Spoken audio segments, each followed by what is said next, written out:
سلام یا رسول اللہ، سلام یا حبیب اللہ، سلام یا نبی اللہ، سلام یا رسول اللہ۔ السلام علیکم ورحمۃ اللہ وبرکاتہ۔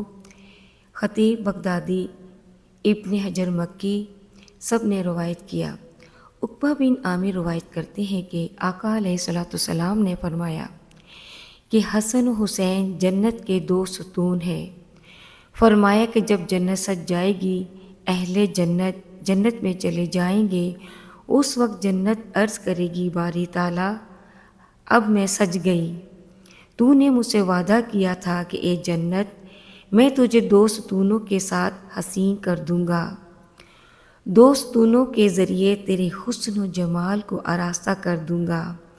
مولا اب سب جنتی آ گئے ہیں، اب وہ ستون تو عطا کر دے جس سے میرا حسن دوبالا ہو جائے۔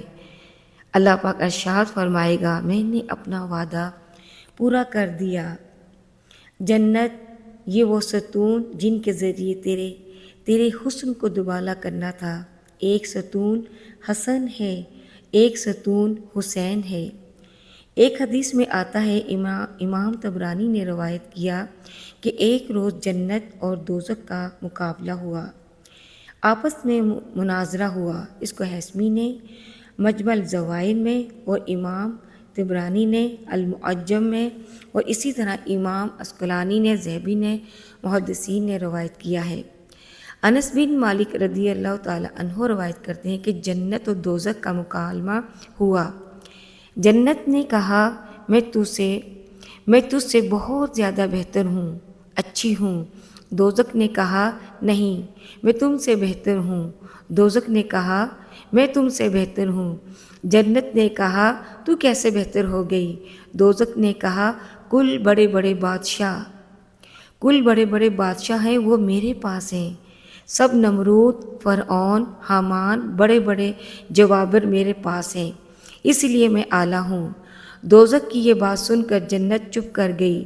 اللہ پاک نے جنت کی طرف وحی بھیجی، پیغام بھیجا فرشتوں سے کہ اے جنت چپ نہ ہو، خاموش نہ رہ، لاجواب نہ ہو، اس دوزخ کو جواب دے، تیرے پاس بدبخت ہیں جو سلطان و بادشاہ ہیں، وہ بدبخت ہیں، ان سے تیری بدبختی ہی بڑھے گی۔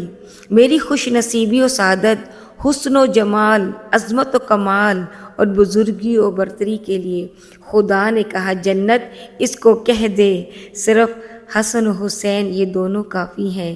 جنت حسن و حسین کے نام پر فخر کرتی ہے۔